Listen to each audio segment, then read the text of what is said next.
और आइए अब देखते हैं पूरी खबर सिर्फ 1 मिनट में। शर्मसार हुआ शिक्षा का मंदिर, बार बालाओं की सजी महफिल, बार बालाओं ने लगाए ठुमके, पूरी रात चला अश्लील डांस। भोजपुरी के अश्लील गानों पर ठुमका लगाती बार बालाओं की ये तस्वीरें गोपालगंज की है, जहां शिक्षा के मंदिर में रात भर ऑर्केस्ट्रा का प्रोग्राम चलता रहा। सोशल मीडिया पर वायरल तस्वीर में आप देख सकते हैं कि स्कूल में एक मंच का निर्माण कराया है जिस पर सरकारी फंक्शन होते हैं, लेकिन उस स्टेज पर डांसर्स को बुलाकर रात भर नाच करवाया जा रहा है, वो भी जब जिले में धारा 144 लागू है।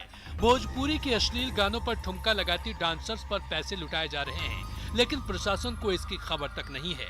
बताया जाता है कि 21 जून की रात सीवान से हजियापुर में बारात आई थी। रात में बारातियों और मेहमानों की मनोरंजन करने के लिए पूरी रात ऑर्केस्ट्रा का इंतजाम किया गया था। जिस स्कूल में डांस का प्रोग्राम हो रहा है वो लड़कियों का स्कूल है।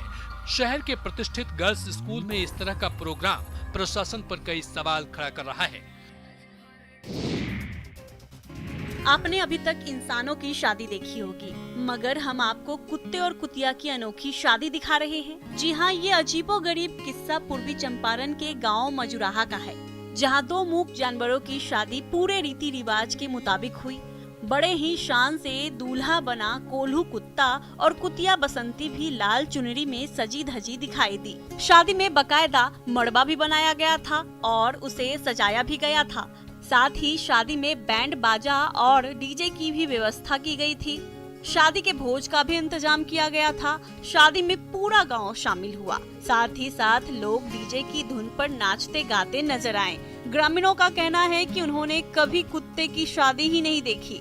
शादी करवा रहे पंडित धर्मेंद्र कुमार का कहना है कि कुत्ते और कुतिया की शादी सभी को करानी चाहिए, क्योंकि ये भैरव के रूप होते हैं और इस तरह की शादी कराने से मनवांछित फल की प्राप्ति होती है। उनका कहना है कि उन्होंने मन्नत मांगी थी जो पूरी हुई। जरा स्टंट करते इन युवाओं को देखिए। इनके स्टंट देखकर अच्छे अच्छे दांतों तले उंगलियां दबा लेंगे। इनकी ये कलाबाजी आपको भी सरप्राइज कर देगी।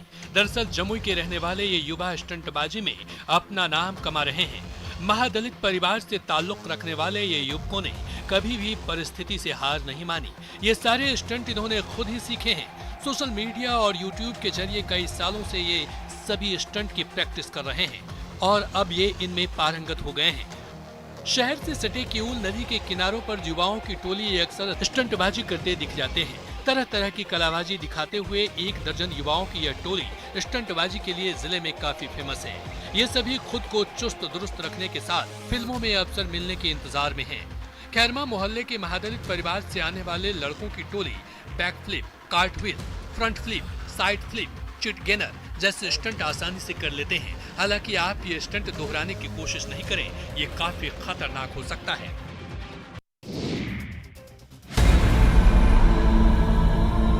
जरा इन बेजुबानों को देखिए, कैसे इन्हें ट्रक में ठूंस दिया गया है, जहां ठीक से खड़े होने की जगह भी नहीं है। अपने स्वार्थ में अंधे होकर तस्कर इन मासूम गौवंशों के साथ अमानवीय व्यवहार कर रहे हैं। दरअसल बिहार में गौ तस्करी का धंधा जोर शोर से चल रहा है। कटिहार से जो तस्वीर सामने आई है वो हैरान करने वाली है। बंगाल सीमा से सटा कटिहार जिला गौ तस्करों के लिए सेफ जोन बना हुआ है। इस कॉरिडोर के माध्यम से पशु तस्कर थाने को मैनेज कर तस्करी का धंधा आराम से कर रहे हैं। कटिहार में पकड़ाए एक ट्रक ड्राइवर ने बताया कि थाने को एक ट्रक पास होने के लिए 5,000 रुपए देते हैं और रोज इस बॉर्डर से करीब 20 ट्रक पास होते हैं। पशु तस्करों ने बताया कि उनकी आका बंगाल में बैठकर तस्करी का ये धंधा मैनेज करते हैं। वहीं न्यूज 18 के खुलासे पर एसपी ने कार्रवाई की बात कही है।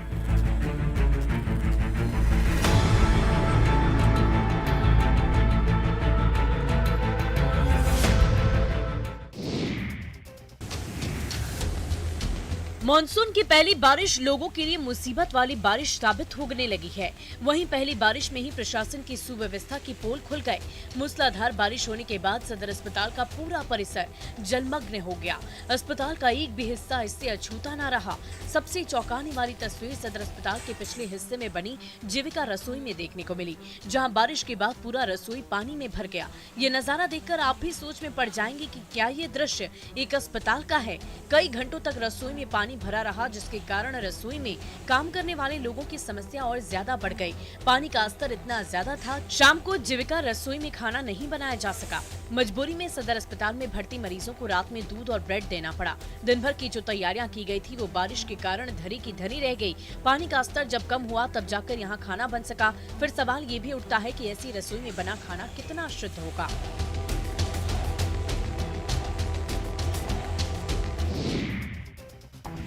सड़कों का ये हाल देखकर आप भी सोचने पर मजबूर हो जाएंगे कि सड़क में गड्ढे हैं या गड्ढों में सड़क। जी हाँ, ये नजारा है नेशनल हाईवे का। नेशनल हाईवे का जिक्र आते ही हमारे जहन में चमचमाती चौड़ी सड़कें और उस पर सड़क पर दौड़ती गाड़ियों की तस्वीरें उभर कर आती है। लेकिन मधुबनी जिले में एक ऐसा नेशनल हाईवे है जिसकी बदरंग तस्वीरें देखकर आप दंग रह जाएंगे। NH 227L नाम के नेशनल हाईवे का दर्ज रखने वाली ये सड़क कलुआही से बासोपट्टी होते हुए उमगांव तक जाती है। हैरानी की बात यह है कि करीब 20 किलोमीटर लंबे इस नेशनल हाईवे की दुर्गति देखकर इसे सड़क कहने में भी तरस आती है। बासोपट्टी में नेशनल हाईवे नंबर 227L पर करीब 100 से अधिक गड्ढे हैं, जिसमें बरसात के समय में पानी भर जाने से आम लोगों की मुश्किलें काफी बढ़ गई हैं। लेकिन स्थानीय प्रशासन या सरकार को इसकी जरा भी चिंता नहीं है। करीब 1 दशक से इस सड़क की बदहाली दूर करने का भरोसा दिया जा रहा है, लेकिन साल दर साल सड़क की सूरत बिगड़ती जा रही है।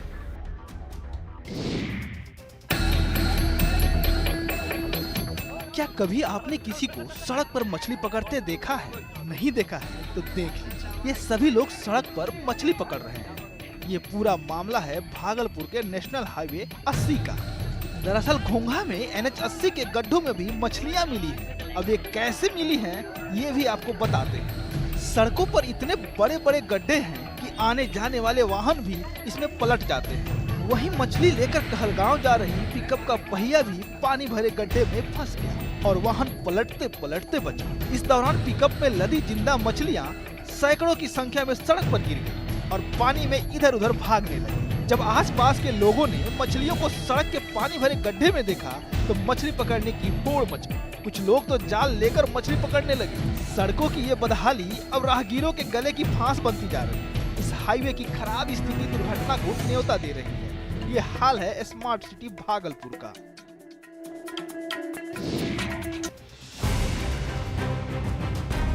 बिहार में पूर्ण शराबबंदी है, बावजूद इसके अवैध शराब की तस्करी जारी है।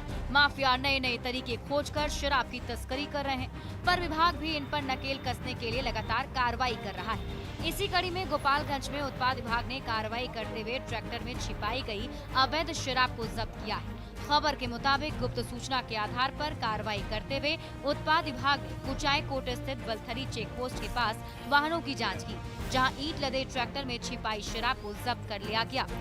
यूपी की तरफ से ट्रैक्टर ट्रॉली पर ईंट लाई जा रही थी, जिसे देखकर लगा कि मकान बनाने के लिए ईंटें लाई जा रही हैं, पर जब उसे हटाया गया तब जाकर असली मामला सामने आया। ट्रैक्टर के अंदर जांच की गई तो उसमें शराब की बोतलें मिली। छापेमारी के दौरान उत्पाद विभाग ने मौके से 3 लोगों को गिरफ्तार भी किया है। गिरफ्तार लोगों से टीम पूछताछ कर रही है और दोनों ट्रैक्टरों को भी जब्त कर लिया गया है।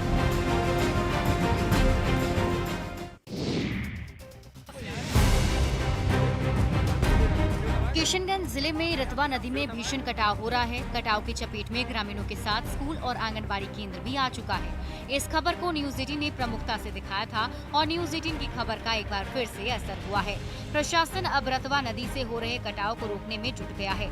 आंगनबाड़ी और सरकारी स्कूल को कटाव से बचाने के लिए जल संसाधन विभाग लगातार काम कर रहा है। वरीय अधिकारियों की देखरेख में हो रहे कटाव निरोधी कार्य से ग्रामीण नाराज हैं और काम को घटिया बताकर उसका विरोध कर रहे हैं। हालांकि अधिकारी ग्रामीणों के आरोप को खारिज कर रहे हैं। मौके पर मौजूद अधिकारियों का कहना है कि अभी बम्बू रोल नायलॉन क्रेपिंग की जा रही है। तटबंध पर बोरे भी रखे जा रहे हैं, जिससे कटाव को रोकने में मदद मिलेगी। पर कटाव निरोधी कार्य कितना सफल रहता है, ये कुछ दिनों में स्कूल की परिस्थिति से ही पता चलेगा। वहीं ग्रामीण लगातार गुणवत्तापूर्ण कार्य कराने की मांग कर रहे हैं।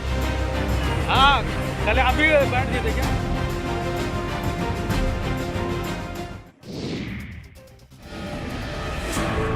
पान मिथिलांचल की पहचानों में से एक है। यहाँ के पान पूरे देश में फेमस हैं, पर आज सरकारी सुविधा नहीं मिलने के कारण पान के किसान कठिनाइयों के दौर से गुजर रहे हैं। बेगूसराय जिले के भगवानपुर प्रखंड के संजात पंचायत में व्यापक पैमाने पर पान की खेती होती है और यहाँ के पान बिहार के विभिन्न जिलों के साथ साथ असम और बंगाल तक में अपनी पहचान बनाए हुए हैं। लेकिन अब आलम ये है कि सरकारी सुविधा नहीं मिलने की वजह से पान के किसान इस खेती की तरफ से अपना मुंह मोड़ रहे हैं और धीरे धीरे मिथिलांचल की एक बड़ी पहचान लुप्त होने के कगार पर है। किसानों का आरोप है कि समय के साथ साथ एक तरफ जहां पान की खेती में लागत की वृद्धि हुई तो वहीं दूसरी तरफ प्रशासन से हमें मदद मिलना भी बंद हो गया है। पान की खेती को आज तक कृषि का दर्जा नहीं मिल पाया है, जिसके कारण किसानों को सरकारी सुविधा नहीं मिल पा रही है। फसल खराब होने पर नुकसान की भरपाई भी नहीं होती है, जिससे किसानों में नाराजगी है।